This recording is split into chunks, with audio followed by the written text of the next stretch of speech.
Muito bem, vejamos agora alguns problemas, né, relacionados com pêndulo composto, centro de oscilação, né? E o primeiro, eu vou considerar um pêndulo composto, que é um anel homogêneo.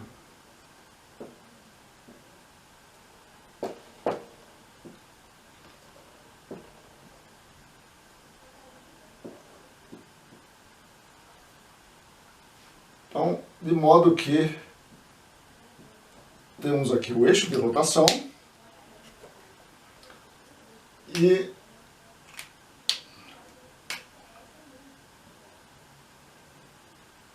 o anel, ele é colocado sobre o eixo de rotação, podendo oscilar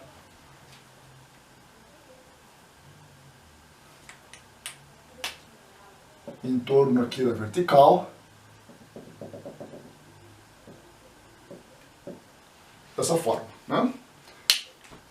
Então o anel tem massa M, digamos, raio R, e a pergunta é: qual é o período de oscilação deste pêndulo, né? Bem, isso já foi calculado, né? Qual é o período de rotação em um pêndulo composto de um modo geral. Massa M, momento de inércia IZ em relação ao eixo de rotação, né? E sendo H a distância do eixo de rotação até o centro de massa, né? Então aqui precisamos conhecer o IZ e o H, né? Calcularmos aqui o período desse pêndulo.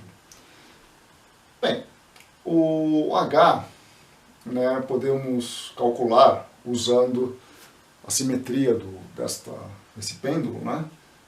Porque é uma distribuição contínua de massa, né, simétrica em relação, por exemplo, a um plano perpendicular aqui à lousa, né? E passando dois planos aqui que sejam perpendiculares, né, eles coincidirão com o eixo aqui que passa pelo centro do anel e, portanto, como só tem massa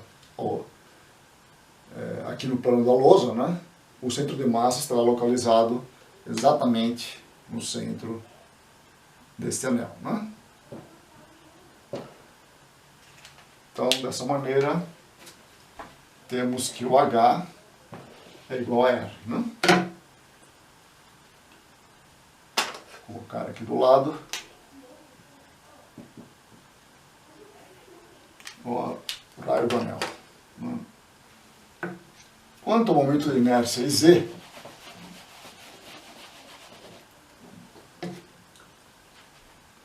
podemos usar já um resultado, né, que que encontramos numa aula anterior, que é o momento de inércia em relação ao eixo que passa pelo centro do anel, né, juntamente com o teorema dos eixos paralelos, né, que nos diz que o momento de inércia em relação ao eixo dado, né, no caso, eixo Z aqui, né, é igual ao momento de inércia em relação ao eixo paralelo que passa pelo centro de massa, né, mais o momento de inércia em relação ao eixo dado de uma partícula que estaria localizada no centro de massa, né? Então aqui é simplesmente mr ao quadrado, né? E o momento de inércia em relação ao eixo que passa pelo centro de massa é também mr ao quadrado, como foi calculado, né?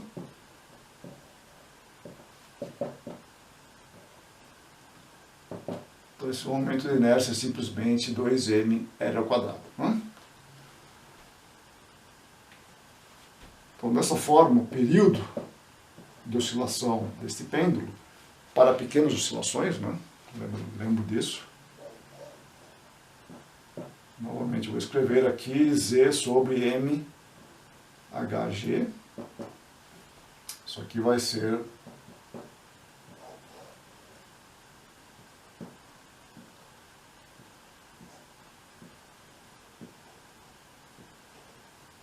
ou seja,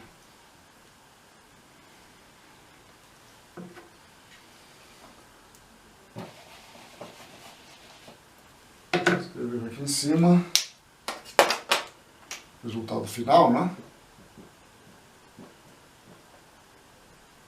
Aqui cancela, né? Então fica 2R sobre G.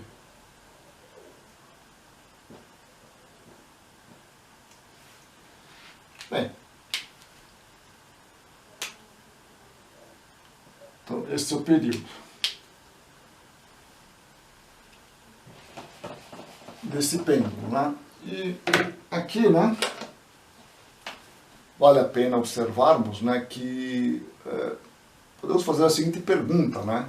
Onde está localizado o centro de oscilação desse pêndulo, né? Que, como já vimos, né, é o comprimento de um pêndulo simples com um período equivalente, né?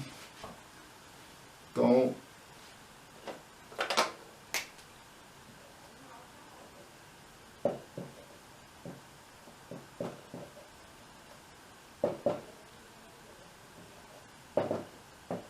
é exatamente localizado aqui, uma distância 2R, ou seja, um diâmetro, né, a partir do ponto de suspensão, né? Então, o centro de oscilação, ele está localizado aqui, né?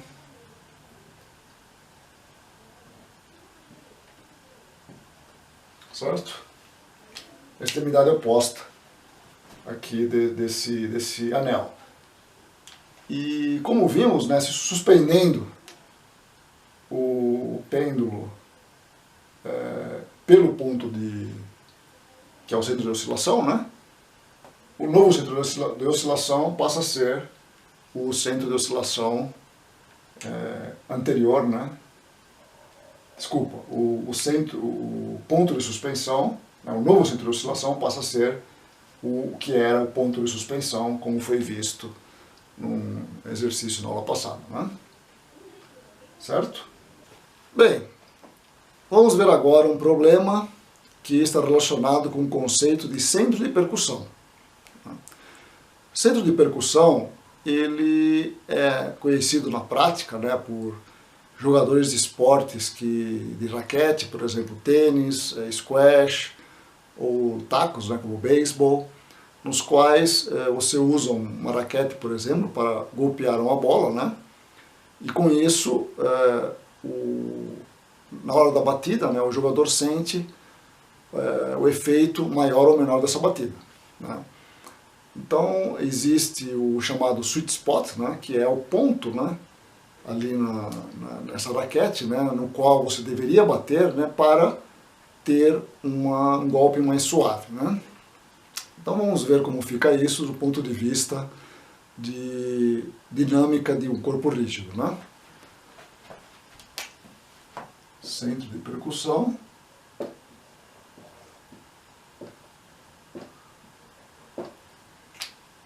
Fazer aqui uma figura, né? Uma raquete.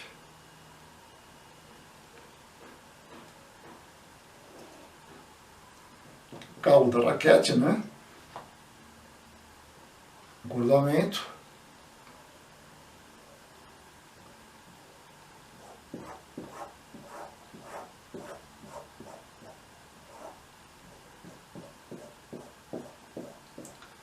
E colocar alguns parâmetros aqui. A raquete, ela é segura aqui nesse ponto, qual eu vou colocar aqui o eixo de rotação, né? E o centro de massa, digamos, está localizado em uma certa posição, a distância H desse eixo de rotação, né? A raquete tem massa M, né? E digamos que nesse ponto aqui, é rebatida uma bola, né? E com isso, uma força F' será aplicada aqui a essa raquete, né? Então a raquete ela tende a girar, né? E com isso ela vai aplicar uma força na mão do jogador e haverá uma reação da mão do jogador sobre a raquete, que eu vou chamar de F aqui, né?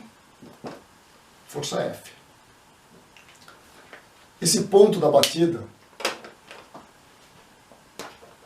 fica a uma distância L do ponto O, né? É isso então, né? Bom, então podemos aplicar equações da dinâmica, né, baseadas no momento angular e no momento linear, para estudar esse movimento, né? Vejamos aqui o momento linear, né? Nada mais é do que a segunda lei de Newton aplicada ao corpo rígido, né? Então a taxa de variação do momento linear do sistema é igual à força, o resultante das forças externas, como já vimos, né? Onde P grande é o momento linear da raquete, né? E em virtude da batida, essa raquete ela adquirirá uma velocidade V do centro de massa, né? Velocidade do centro de massa V. Então posso escrever aqui esse momento linear como a massa da raquete multiplicada pela velocidade do centro de massa, né? Como já vimos, que é F mais F', e aqui eu posso escrever então esta equação, né? Muito bem. Para o momento angular,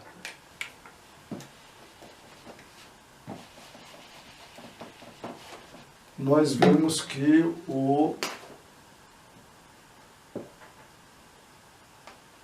a taxa de variação do momento angular irá depender do torque externos, né? Os torques externos. E aqui vimos equação para a componente Z, né?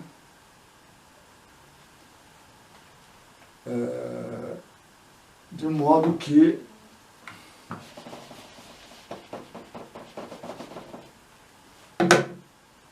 bem, todos esses vetores estão no plano, né? Então o torque da força F' será simplesmente F'L, né? Dado que esses vetores são perpendiculares, e o torque da força F é zero, né? Porque a força está sendo aplicada aqui nesse ponto, né? Então o torque é simplesmente F'L e o momento angular ele pode ser escrito como IZ ômega, momento de inércia multiplicado pela velocidade angular, né? Bem, como a velocidade do centro de massa ela tem uma relação com a velocidade angular, né? Então a relação é exatamente V igual a H ômega, né? Dada essa situação.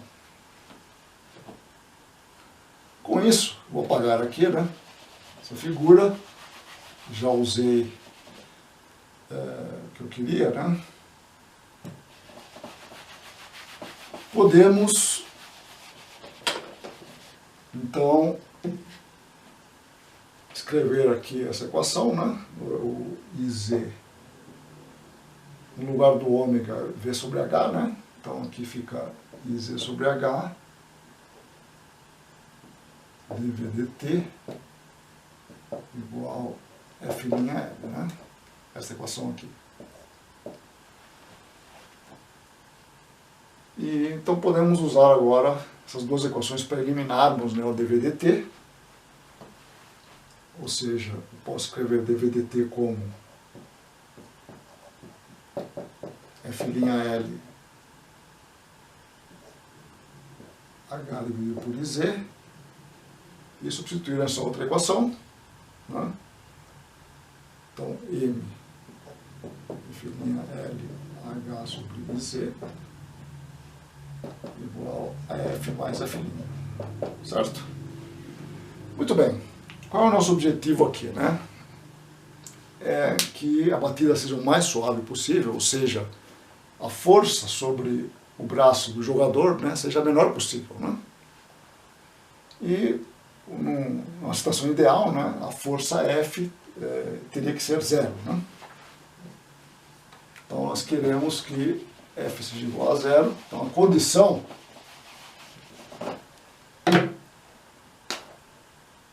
procurada é F igual a zero.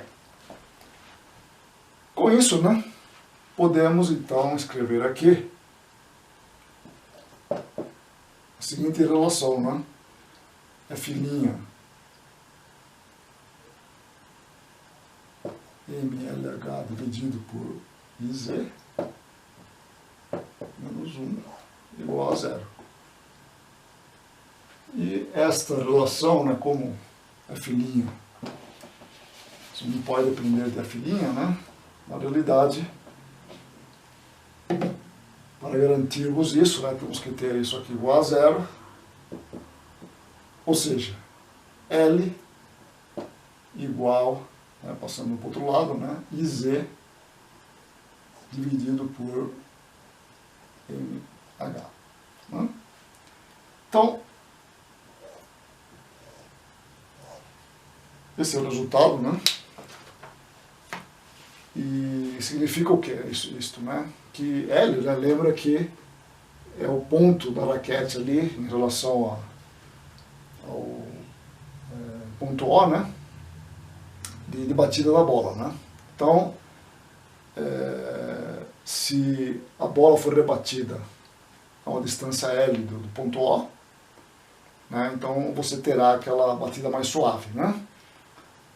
E, claro, existe uma combinação aqui, né, envolvendo posição do centro de massa, momento de inércia da raquete, né, que permitiria, em princípio, né, projetar raquetes que você conseguisse localizar esse sweet spot, né, numa certa região da raquete ali, para melhorar a eficiência do jogo. No fundo é isso, né? Então essas coisas, elas têm projeto das raquetes, né, entre esse tipo de consideração, né? E o interessante aqui é que se a gente olhar os resultados anteriores, né, onde vimos o centro de oscilação de um pêndulo composto, né, veremos que esse L, né, é exatamente a posição do centro de oscilação de um pêndulo, né, que é um corpo rígido que está submetido ali à força da gravidade, né?